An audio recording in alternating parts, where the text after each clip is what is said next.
Kahit hectic ang schedule ay naisingit pa ni Kim Chiu at Paula Avellino ang weekend bonding nila na jogging.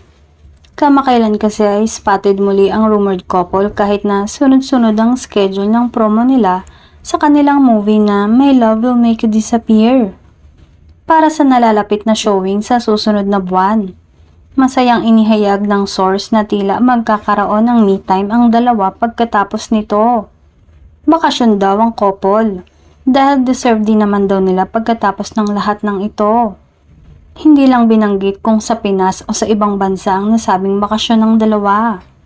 Super busy kasi sa kanilang pelikula na My Love Will Make You Disappear na ipapalabas na sa March 26. Samantala, aminado rin si Kim at Paolo na nakakadama sila ng pressure lalo pat sila ang opening film ng Star Cinema this year. At naging matagumpay kasi sa takilya ang recent two romantic films ng nasabing production, ang Unhappy For You at Hello Love Again. Tiyak kikiligin ng mga fans ni Kim Chiu at Paula Avellino dahil sa panibagong ayuda sa magiging bakasyon nito.